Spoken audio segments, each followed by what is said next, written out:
경제 뉴스의 진실과 오류, 생생경제가 떴다. 오늘의 생생 인터뷰는 네, 오늘 두 번째 생생 인터뷰입니다. 보험료를 한눈에 분석하고 가입할 수 있는 온라인 보험 슈퍼마켓에 대해서 알아보도록 하겠습니다. 생생경제 3부 함께하고 계시고요. 지금 말씀드린 이 온라인 보험 슈퍼마켓 보험 다모아라는 이름으로 오늘 개장을 했는데 출범 전부터 논란은 좀 여러 가지 있었습니다. 실제로 소비자가 주의 깊게 살펴봐야 될 면이 많다고 하는데요. 조남이 금융소비자원 대표 연결해서 얘기 나눠보도록 하겠습니다. 안녕하십니까? 안녕하세요. 예, 반갑습니다. 네. 주 대표님이 온라인 보험 슈퍼마켓 일단 어떤 개념이고 어떻게 활용하는 건지 일단 설명을 해 주시죠. 네. 그 여러 가지 보험 상품을 인터넷에서 그 한눈에서 비교해 보고요. 가입할 수 있는 웹사이트를 온라인 보험 슈퍼마켓이라고 하는데요. 네. 생명보험 그 보험협회가 지난 23일 시험 가동을 시작해서 보험 다모아라고 하는 웹사이트를 통해서 오늘부터 오픈해서 운영하기 한 것이죠. 사이트 들어가 보셨죠? 네네, 그렇습니다. 상품이 얼마나 올라와 있어요? 네.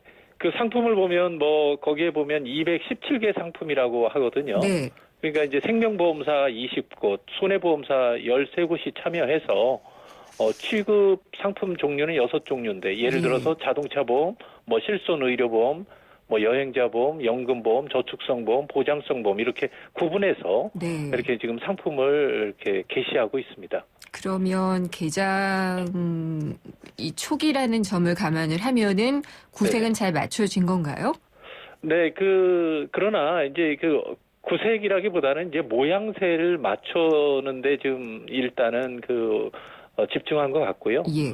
한눈에 이게 비교하게끔 했다고는 하지만 네. 보험 소비자 입장에서는 체감하는 어떤 실용적 효용성은 그리 크지 않아 보입니다. 그 이유는 뭘까요? 네, 그러니까 지금 말씀드린다면 이제 진열되어 있는 보험 상품의 종류가 네. 한정돼 있고요. 또한 소비자 입장에서는 실질적인 비교가 어렵다는 그러한 점이 이제 어떤 난점이라고 볼 수 있습니다. 실질적으로 비교하기 어렵다. 그렇습니다. 저도 들어가 봤는데 일단 네네. 그 품목별로는 다 나뉘어져 있어요. 네네. 그래서 내가 가입하고 싶은 것에 들어가면 소개가 되는 것을 보면은 제대로 네네. 설명되어 있는 게 아닌가 싶기도 한데요. 네네. 그러나 이제 보험 상품이라는 것이요. 예. 실손보험과 자동차 보험은 비교적 단순해서 예. 어느 정도 이제 비교가 가능한데요.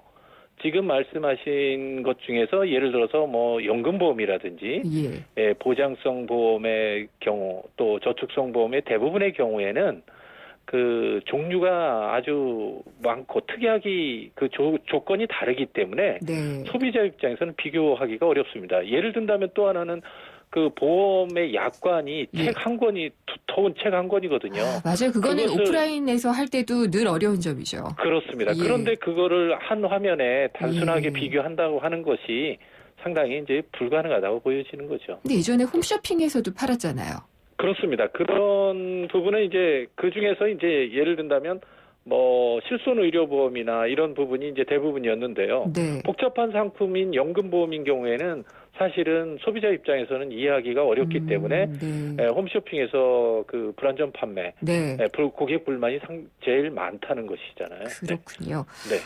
그러면 어쨌든 우려하시는 점은 설명이 잘 안 된 채 팔려나가는 불안전 판매가 가장 우려되는 점이신 것 같네요. 그렇습니다. 예. 그러니까 비교하기가 어려운 네. 어려운 상품을 단순한 화면에서 몇 가지만 가지고 예. 비교한다는 것 자체가 상당히 무리라는 점이 어떤 이 사이트의 향후의 한계라고 볼 수 있겠습니다. 게다가 이름이 보험 다모아인데 네네. 이 이름도 좀 소비자들의 혼란을 일으킬 수 있다고 해서 약간 논란이 됐더라고요. 네, 그렇습니다. 이번에 오픈한 그 웹사이트 이름이 보험 다모아인데요. 예. 이미 유사한 보험 비교 사이트가 오래전부터 이러한 이름을 사용하고 있고 또한 난립 운영되고 있거든요. 그러니까 이거는 지금 협회에서 만든 거고 예전에 네네. 있던 거는 그냥 민간에서 만든 거죠. 그렇습니다. 기존에 그 보험을 판매하는 회사들이요. 네. 그래서 이제 소비자들께서는 정확한 명칭을 입력해서 제대로 검색하는 그러한 주의도 필요합니다. 그렇군요. 이런 문제가 많은데 굳이 이렇게 만든 이유는 뭘까요? 네, 이제 뭐 소비자의 어떤 선택권을 확대해 준다는 측면에서 이제 금융 당국이 어떤 뭐랄까 시장의 상황보다는 예. 자발적인 상황에서 이루어지지 않고 강제적인 상황에 이루어지다 보니까 어떤 보험사들의 입장에서는 이게 대부분 탐탁치 않은 부분이거든요. 그렇기 때문에 네. 이 부분에 대해서 기존에 공시한 자료를 조금 더 가공했다는 정도이기 때문에 실질적인 아직까지 소비자가 피부로 와닿는 그러한 효과는 거두기는 어려울 것 같습니다. 대표님의 말씀을 들으면은 제가 이렇게 해석해도 되는지 모르겠는데요. 네네. 당국에서 좀 밀어내기식으로 만들어라라고 압력을 네네. 넣었고 네네. 뭐 같이 간접적인 영향을 받아서 보험사들이 결국은 이런 사이트를 내놓게 됐다라는 말씀이신가요? 그렇습니다. 어느 정도는 지금 현재는 굉장히 보험 상품이라는 것은 다른 은행 상품보다도 더 복잡하고 예. 장기간의 상품이고 조건이 많기 때문에 극히 일부 자동차 보험이나 실손의료보험의 극히 제한적인 상품에만 가격 비교가 어느 정도 실효성이 있고 기대할 수 있는데요. 네. 지금의 경우 뭐 연금보험이라든지 이런 저축성보험, 장기보험 같은 것들은 상당히 어려웠고 복잡하거든요. 조건이 그런 부분에서- 까다롭죠. 자신이 네네. 어떤 조건에 있느냐에 따라서 가입하는 그렇습니다. 것들을 일일이 체크를 해야 되니까요. 네, 그렇기 때문에 예. 이런 것을 잘못 이용할 경우에는 오히려 소비자가 어떤 혼란을 일으킬 수 있다는 거고요. 그로 네. 인해서 불안전 판매도 또한 발생할 수 있다는 것이 우려할 수 있는 상황이라고 볼 수 있습니다. 장점은 없나요? 그러니까 아주 초보자인 보험의 가입자인 경우에는 예. 보험의 상품에 대한 어떤 아주 기초적인 지식이나 비교를 할 수 있는 어떤 요소를 예. 보여주는 것은 그런 쪽에서는 좋은 점이 있다고 보여지는데요. 네. 과연 그런데 그러한 분들이 이러한 보험 담화라고 하는 사이트를 잘 알고 제대로 찾아오시느냐 예. 하는 부분도는 그런 부분에서는 좀 다소 의문이 가는 거죠. 그렇군요. 그러면은 아까 말씀하신 대로 실손보험이나 자동차 보험 이거는 사실 네네. 쉽게들 가입을 하고 갱신을 하기도 하잖아요. 네네, 그렇습니다. 그래서 이 보험 다무아라는 온라인 보험 슈퍼마켓이 네네. 자동차 보험의 격전지 정도가 되지 않겠느냐라는 전망도 있거든요. 네. 그러니까 이제 단순한 비교가 가능한 상품이기 때문에 예. 어느 정도는 그게 비교가 가능하다는 측면에서 이제 그런 주장이 나오는데요. 예. 이러한 부분에서는 기존에 있는 어떤 개인 회사들의 어떤 비교도 이런 것들이 가능했기 때문에 이 부분은 물론 어떤 좋은 점이긴 하지만 이 부분은 현재 시장에서도 많은 부분 활용되고 있다는 측면에서는 다소 이제 차별성이 떨어진다고 볼 수 있겠습니다. 네, 저는 자동차 보험 같은 경우에는 귀신같이 알고들 전화가 오기 때문에 그렇죠. 일일이 비교해가지고 이제 전화로 상담을 한 뒤에 가입을 하고요. 네네. 뭐 연금저축 같은 경우에는 창구에 가서 있고 이제 이런 일반적인 금융 소비자거든요. 그렇습니다. 근데 온라인으로 하려면 네네. 뭐 가격 경쟁력이 있든지 다른 서비스가 있든지 어떤 특약이 되든지 이런 게 있어야지 일로 올 만한 요인이 되잖아요. 그렇습니다. 그런 게 네네. 있나요? 그러니까 이제 가격 경쟁력은 지금 이제 조금 현재 당장은 단언하기가 좀 어려운데요. 예. 좀 더 시간을 두고 비교해 볼 필요가 있습니다.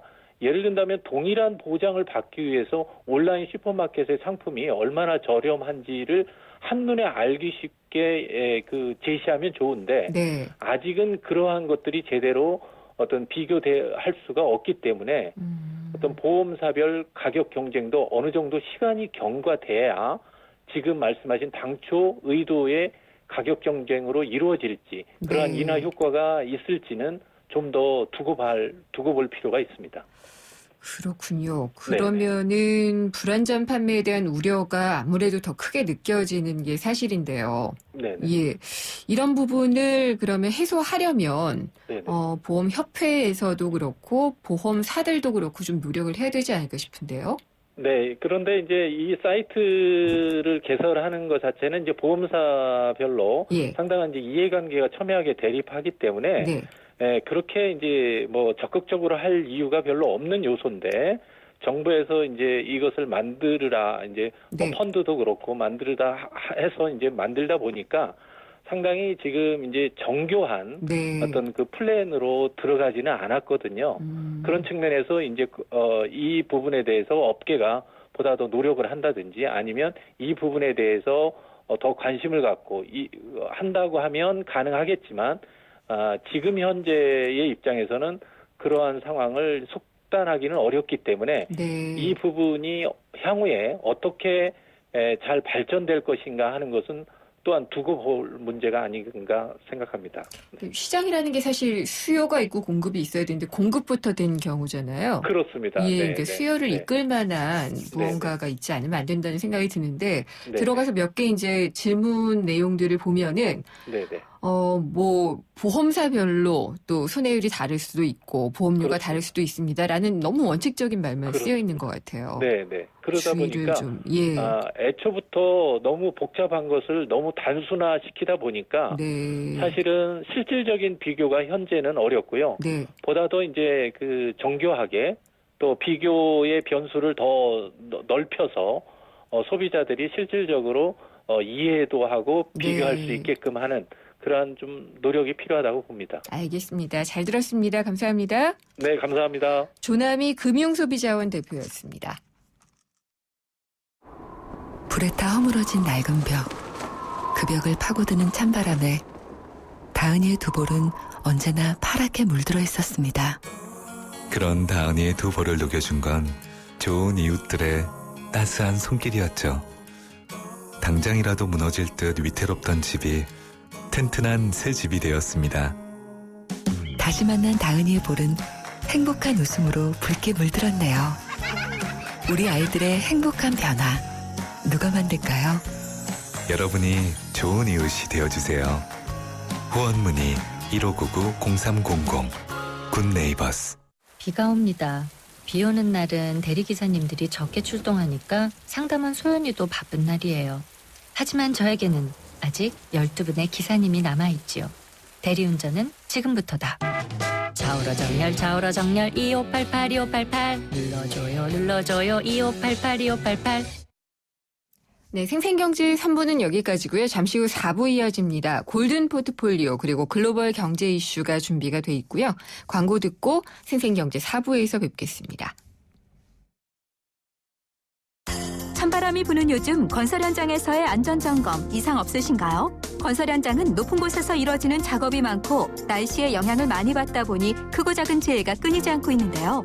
특히 최근에는 외국인과 고령의 근로자들이 건설 현장에 많이 유입되면서 그 우려가 더 커지고 있습니다. 건설재해 예방을 위해서는 첫째, 근로자는 안전보호구를 꼭 착용하고 작업장 내 안전수칙을 준수해야 합니다. 둘째, 사업주는 규정에 맞게 안전시설을 설치하고 정기적으로 안전교육을 실시해야 합니다. YTN 라디오 스스로 산재예방 캠페인은 고용노동부와 안전보건공단이 함께합니다. 안녕하세요. 배한수입니다. 10살 근영에겐 작은 소망이 있다고 합니다. 3살 터울의 쌍둥이 동생들과 한바탕 신나게 뛰어놀아보는 건데요. 근영이의 쌍둥이 동생들은 각각 복합장애와 무연골 형성증이라는 희귀병을 앓고 있기 때문입니다. 홀로 3 아이를 키우고 있는 근영이 엄마는 하루 종일 아픈 아이들을 돌보느라 일을 하기가 어렵습니다. 네 식구의 보금자리, 작은 단칸방에 올 크리스마스 산타클로스의 기적이 찾아올 수 있을까요? 기아대책에서는 근영이와 같은 아이들을 도와주실 1만 명의 산타를 찾습니다. 02544-9544, 02544-9544번으로 전화 주시면 산타가 되어주실 수 있습니다. 여러분의 따뜻한 마음이 이 아이들을 다시 웃게 만들 수 있습니다.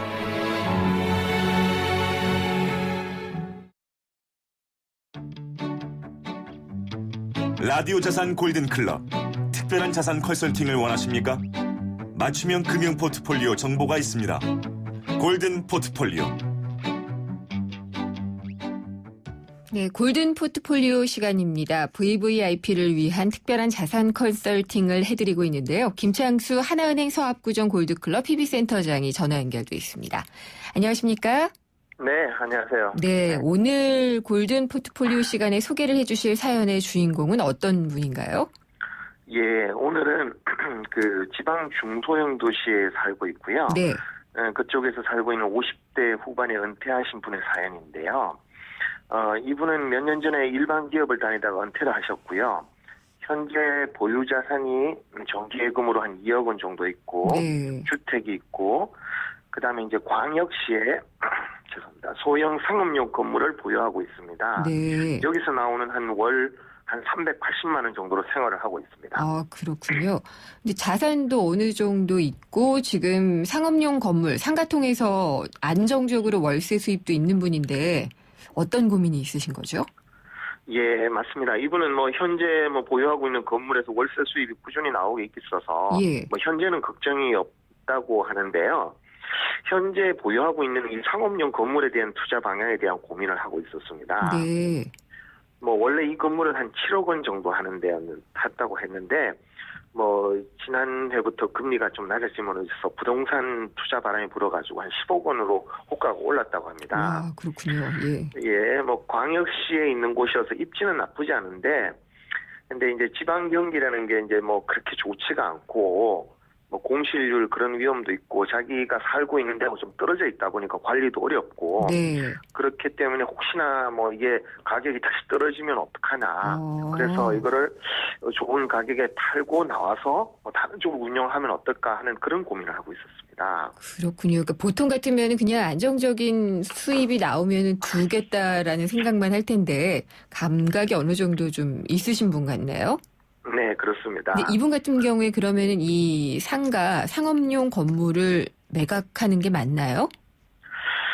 뭐 글쎄요, 이런 부분에 있어서 사실은 그 답을 정확하게 내린다는 게 사실 쉽지는 않지 않습니까? 그렇죠. 예. 그래서 저희가 이제 좀 같이 한번 상담을 하면서 예. 한번 그런 거에 대해서 한번 서로 상의를 해봤어요. 네. 결국은 여기에서 핵심은 본인의 부부의 노후 대비를 위해서 현금 흐름 확보가 굉장히 중요한 거고, 결국은 얼마나 어떻게 확보할 것인가가 그거에 대한 결정을 먼저 해야 될 것이 중요한 거라고 생각됐고요. 네. 그 다음에 그에 맞춰가지고 향후 부동산 경기가 어떨 것인가. 그래서 이 부동산으로 자기가 원하는 어떤 노후 생활을 할 수 있는 그런 자금을 계속 확보할 수 있는가, 그렇지 않은가를 판단해야 되거든요. 네. 그래서 유리하다면은 그냥 가는 거고, 그렇지 않다면은 매각 후에 다른 대안을 찾는 건데, 그래서 그 양자를 비교해서 최선의 방안을 뽑아내는 게 결국은 여기에 대한 상담의 핵심이었다고 보시면 되는 것 같아요. 그러면은 아까도 저희 부동산 코너 시간에도 얘기를 했는데 예. 금리 미국이 올리기 시작하면은 우리도 대출금리 올라갈 거고 또 대출도 많이 조이잖아요. 예. 그러면서 부동산 시장의 가격 하락이 이제 시작되는 게 아니냐라는 우려가 있다 이런 말을 했거든요. 예. 그래서 내리게 되면은 지금 빨리 파는 게 낫지 않을까요? 예. 뭐 사실 뭐 지금 이런 논란에 주로 이루는 것은 사실 주택에 대한 것이 주류지만 사실 네. 상업신용 주택 부동산도 뭐 결국 자유롭지는 못한 것 같고요. 네. 뭐 그런 논리로 따지면은 어떤 적정 가치에 올랐을 때 팔고 나오는 게 좋은 것 같은 생각은 듭니다.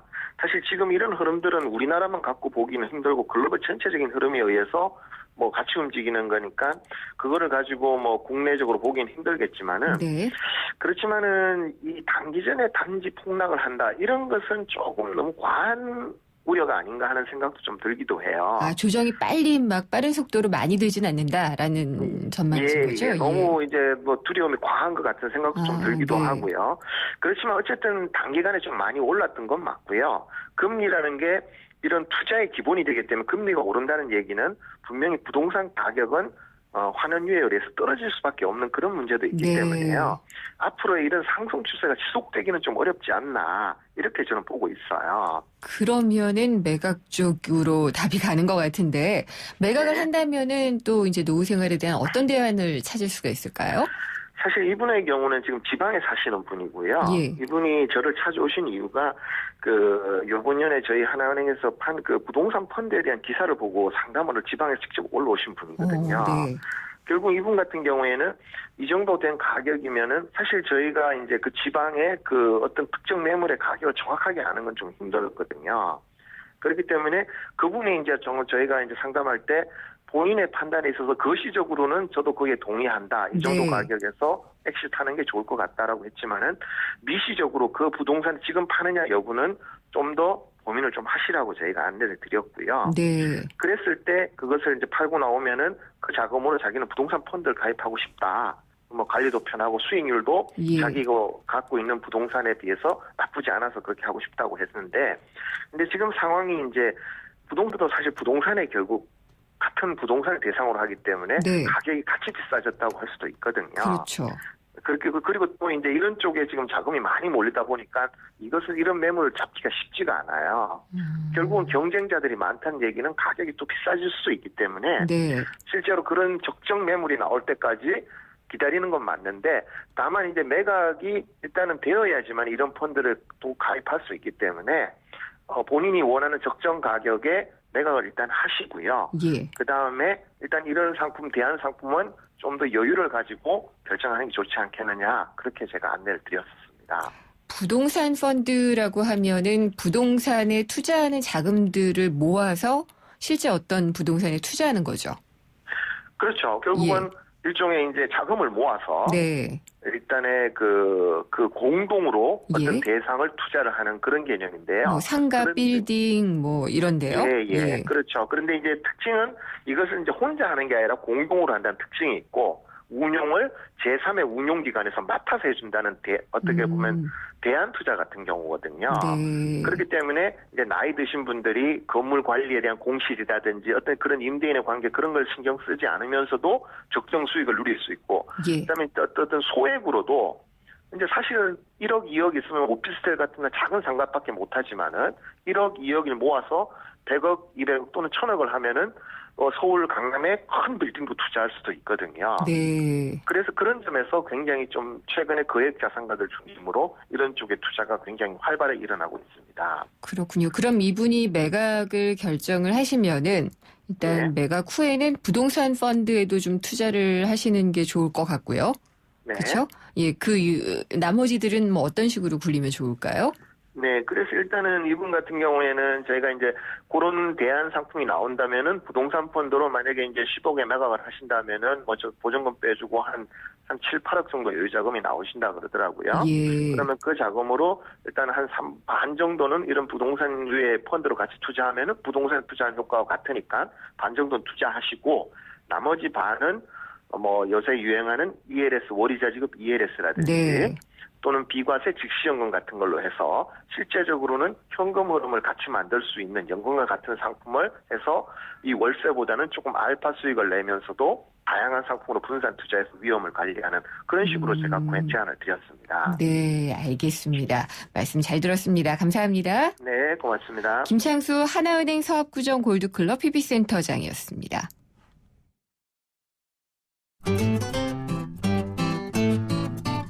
생생경제를 다양하게 만나는 방법. YTN 라디오 앱 예스와 웹사이트 김윤경의 생생경제 또는 트위터 YTN_이코노미로 실시간 듣기와 다시 듣기를 하실 수 있고, 방송 내용에 대한 문의와 의견을 주실 수 있습니다.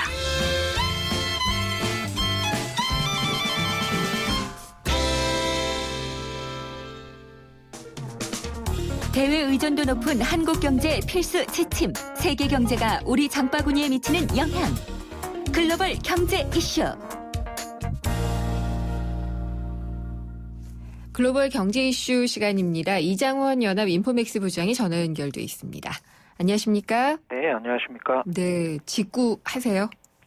아직 해외 직구는 제가 잘 못하고요. 저랑 비슷하시군요. 네. 네, 이 미국 블랙 프라이데이였잖아요. 네네. 그래서 엄청나게들 폭풍 구매들을 했을 텐데 네. 올해 결과는 어떻다고 하나요?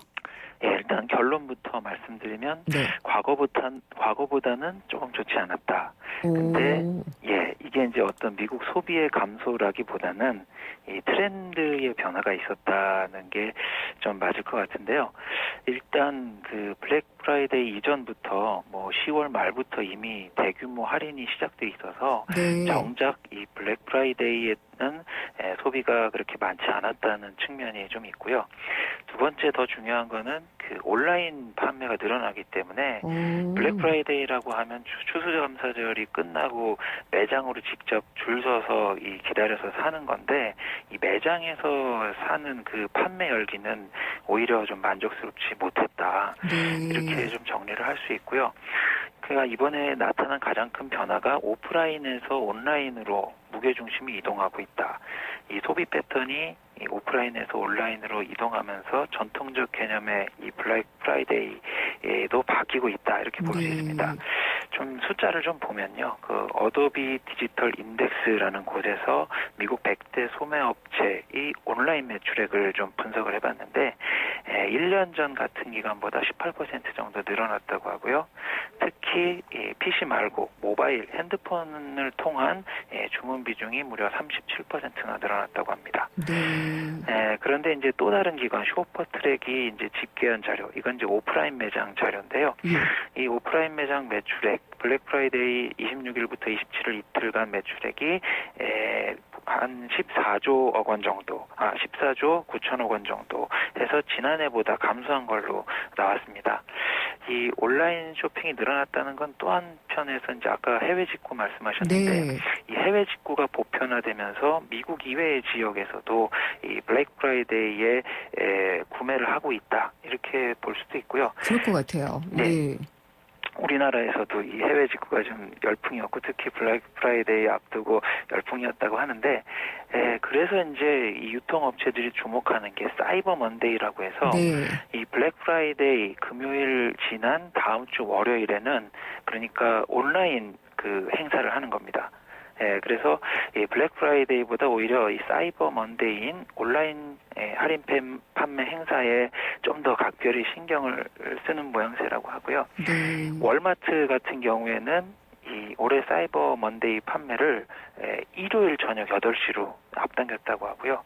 그러니까 월요일 날 출근해서 하지 말고 네. 일요일 저녁부터 온라인으로 주문해라. 이런 의미고요. 뭐 토이저러스 같은 데도 일요일 오전 8시부터 온라인 세일을 좀 한다고 하고 뭐 이렇게 되면 앞으로 사이버 먼데이가 아니라 사이버 썬데이라는 네. 말도 좀 나올 수 있을 것 같은데 블랙 프라이데이도 좀 바뀌겠는데요? 네, 뭐 네. 블랙 프라이데이도 좀 말이 좀 바뀔 것 같고 예. 하여간이 뭐 마윈의 그 광군제부터 해서 미국 블랙 프라이데이 이 온라인을 통한 전 세계적인 이 네. 매매, 구매 이런 것들이 앞으로 활성화될 걸로 보입니다. 예, 보인다고 말씀하시는 건 약간 유체 이탈 같은데요. 온라인으로 구매 잘 안 하시죠? 예, 저는 하고 싶은데 네. 사실 방법이 좀 어렵더라고요. 네, 그런 것 같아서 여쭤봤습니다. 예, 배우고 싶은데 예. 오늘 밤은 또 이 사이버 먼데이뿐만이 아니라 네. 중국이 국제통화기금 IMF의 기축통화 바스켓에 들어가느냐 마느냐가 결정되는 또 순간이기도 하잖아요. 네네. 거의 되는 것 같아요. 예, 뭐 지금 그 외신들 같은 경우에는 이미 확정을 가정하고 뭐 네. 관련된 기사를 쏟아내고 있고요. 지난번에도 말씀드렸지만 이미 그 실무진, IMF 실무진에서 위안화의 SDR 편입이 긍정적이다라는 보고서를 제출했고 크리스틴 라가르드 IMF 총재가 실무진의 판단을 지지한다 이렇게 얘기했기 때문에 30일 그 특별 그 집행이사의 회의는 거의 요식회의인 걸로 보이고요. 뭐 지분만 봐도 지금 그 SDR에 들어가려면 회원국 지분 70% 이상의 동의가 필요한데 네.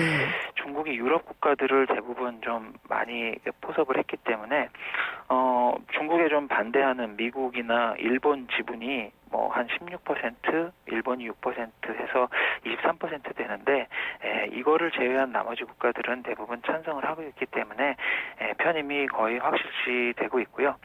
IMF가 오늘 이사회에서 이걸 통과시키면 이제 왜 위안화를 SDR에 편입시켰는지 그 이유에 대해서 좀 구체적인 설명을 할 걸로 보이고요. 그래서 위안화에 대해서 어떤 얘기들을 할지 그런 것들이 네. 주목할 만한 사항인 것 같고 아직 구체적인 내용은 나오지 않았는데 위안화가 자유로운 거래를 하는 측면에서 어떤 변화가 있었는지 이런 것들을 좀 얘기할 걸로 보입니다. 근데 이제 위안화가 SDR 특별 인출권에 포함이 되면은 네. 일단 이걸로 결제하는 곳이 많아질 테고 네네. 위안화에 대한 수요가 많아지면은 중국이 꿈꾸는 네. 그 위안화의 국제화가 정말 성큼성큼 진행되지 않을까요? 예, 그 외신들도 이제 얘기를 하는 게 중국이 그동안 경제 구조 개혁 그리고 위안화 국제화를 위한 노력을 해왔는데 그것에 방점을 찍는 네. 중대한 행사다라고 그렇죠. 이제 보고 있고요. 이 위안화가 SDR에 이제 편입된다는 거는 말씀드렸듯이 이제 기축 통화의 반열로 올라가는 거고 그리고 세계 5대 통화국에 이제 들어간다는 그런 의미가 있는데 이제 미국계 외신들 같은 경우에는 중국이 앞으로 그 지위에 걸맞는 금융개혁 과제를 완수해야 된다. 이렇게 얘기를 하고 있고요. 그러니까 이제 중국이 2022년까지 금융시장 개방이라든가 또 위안화 국제화뿐만 아니라 이제 자유로운 거래를 위한 네. 시장을 통한 환율 결정 이런 것들을 위한 그 단계를 작업을 이제 해나가야 되는데 그런 부분에서 외신들 특히 이제 미국 쪽 외신들이 그런 걸 요구하고 있고요. 이제 그런 측면에서 앞으로 외부의 감시가 좀 더 강화될 가능성이 있다.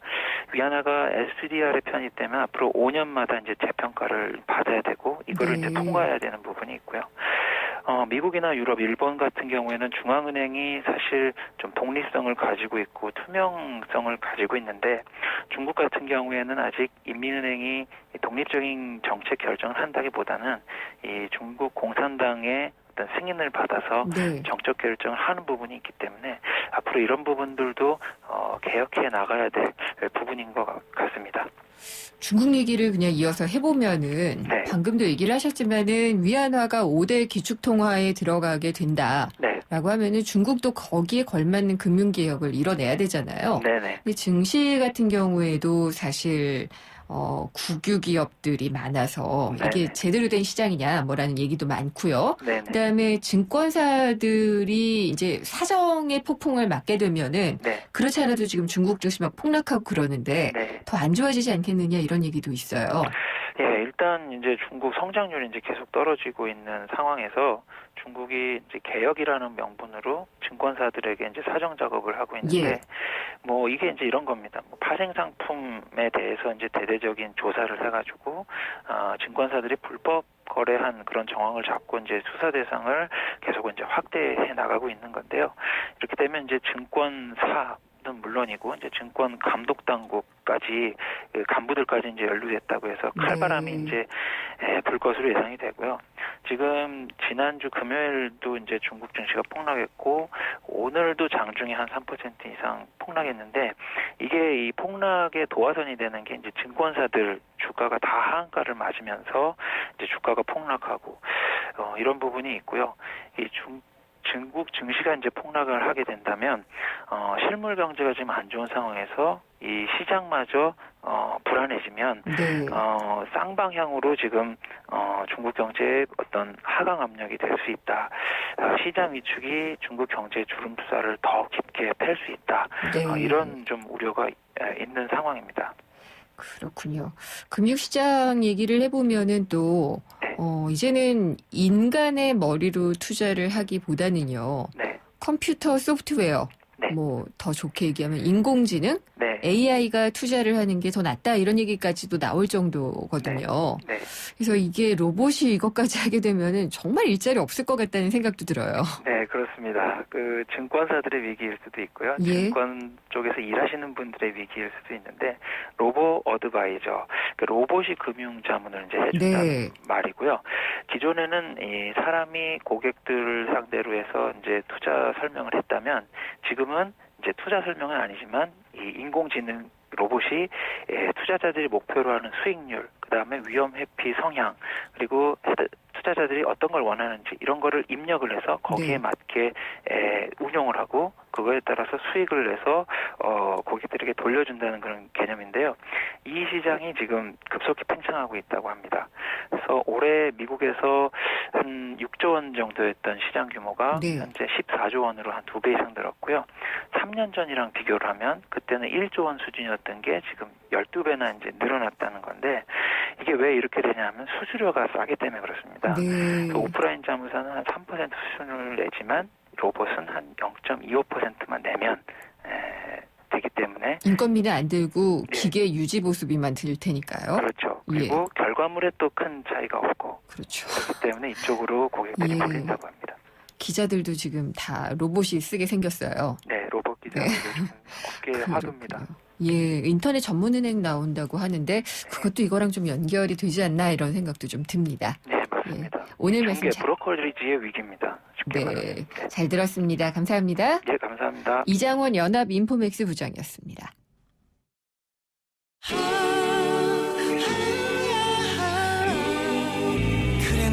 포스트 그래놀라는 우유엔 더 고소하고 포스트 그래놀라는 요거트엔 더 바삭하죠. 왜? 2번 구웠으니까. 기억하세요. 2번 구워 완벽한 아침. 그래놀라는 포스트. 김은경의 생생경제 4부 포스코 그리고 마지막 안주 숙취해소 캔디 키스립과 함께 있습니다. 오늘 선물 받으실 분은 8576님 외에 한 분이고요. 9622님께는 알칼리수 에이스 한 박스를 선물로 보내드립니다. 생생경제 오늘 준비한 수가 여기까지고요. 다음 시간에 찾아뵙겠습니다. 김은경이었습니다.